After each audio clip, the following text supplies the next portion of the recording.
Perkenalkan, nama saya Iman Francisco Siombing, NIM ACE 118015.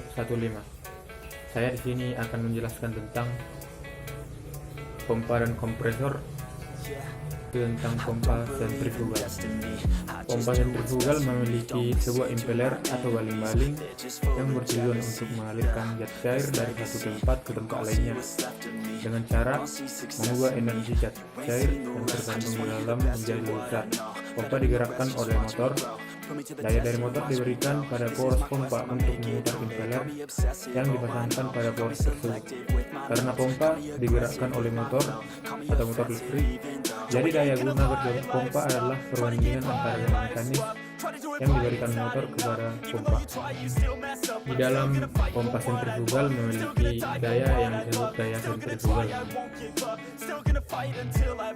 Cara kerjanya yaitu zat cair akan mengalir dari tengah-tengah impeller kemudian keluar lewat saluran di antara sudut-sudut dan meninggalkan impeller dengan kecepatan yang tinggi. Zat cair yang keluar dari impeller dengan kecepatan tinggi kemudian melalui saluran yang penampangnya semakin besar yang disebut volume, sehingga akan terjadi perubahan dari head kecepatan menjadi head tekanan.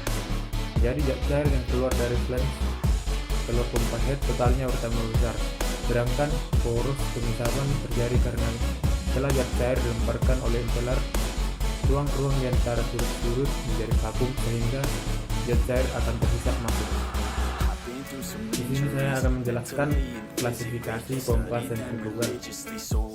Yang pertama berdasarkan kapasitas pompanya, ada 3 jenis yaitu low capacity pump yang memiliki kapasitas 30 meter kubik per jam.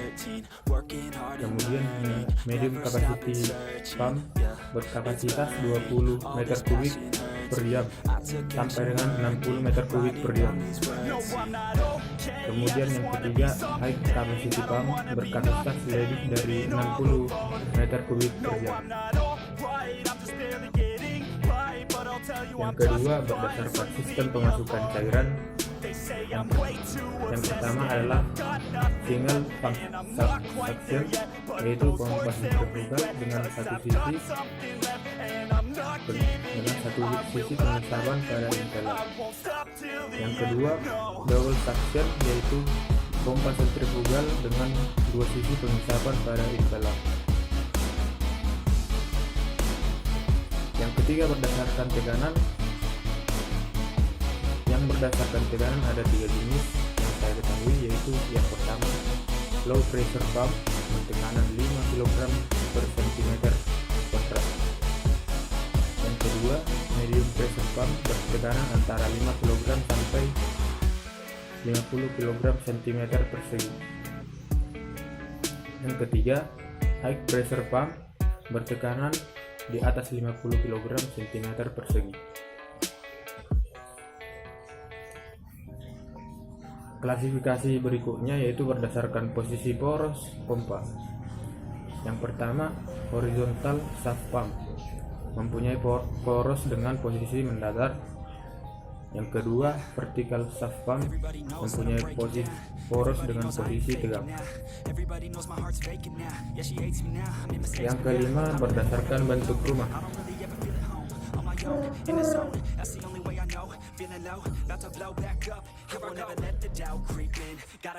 Yang pertama pompa volume. Bentuk rumah pompanya seperti rumah keong atau rumah sibu, sehingga kecepatan aliran keluar bisa dikurangi dan dihasilkan kenaikan tekanannya. Yang kedua pompa diffuser.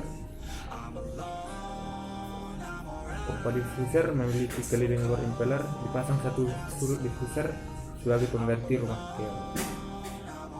Yang ketiga pompa aliran campuran jenis volume. Pompa ini memiliki impeller jenis cair campur, jenis aliran campur, dan sebuah rumah volume. Berikutnya berdasarkan primingnya, yang saya ketahui ada 2 jenis, yaitu yang pertama non self priming pump.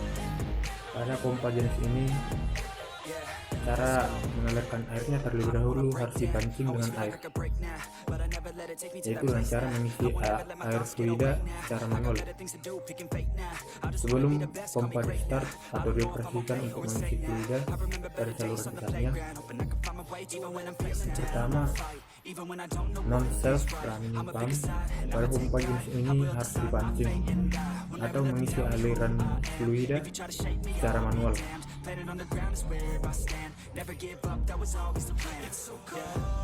Yang kedua adalah self priming pump.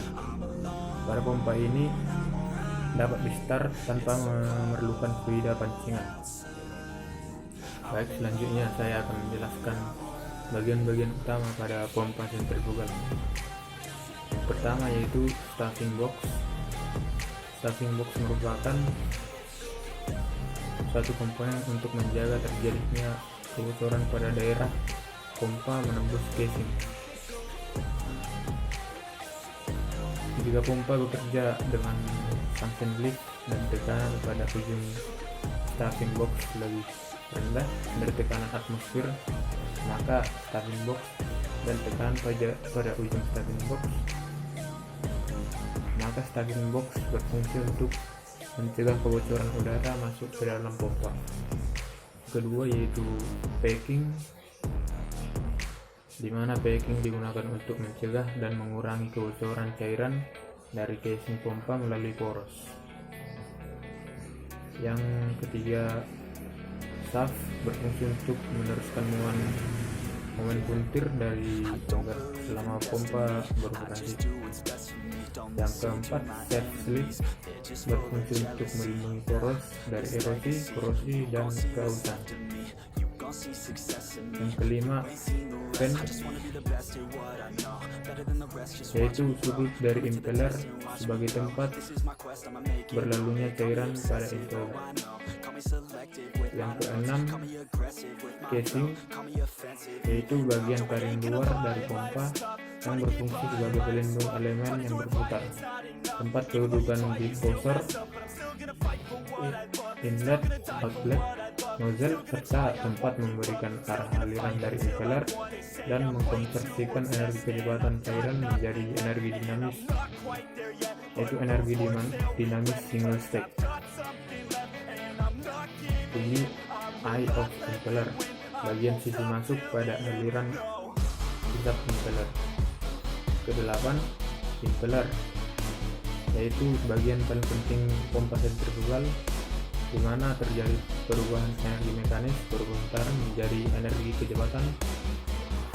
Aliran impeller akan diputar oleh motor penggerak. Yang kesembilan yaitu wearing ring. Wearing ring dipasang pada casing yang tidak berputar dan pada impeller, yaitu komponen yang berputar. Fungsi utama wearing ring yaitu untuk memperkecil kebocoran cairan dari impeller yang masuk kembali ke bagian eye of impeller. Bagian yang ke-10 yaitu bearing atau bantalan. Bearing ini berfungsi untuk menumpu dan menahan beban dari poros agar tidak berputar, baik berupa beban radial maupun aksial. Bearing juga memberikan poros untuk dapat berputar dengan lancar dan tetap pada tempatnya, sehingga kerugian gasnya menjadi lebih kecil.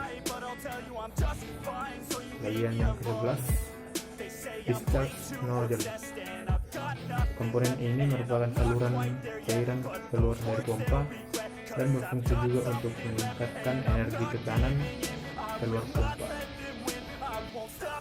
Pada prinsip pompa sentrifugal ini, pompa memanfaatkan gaya sentrifugal yang ditimbulkan oleh keputaran pada impeller.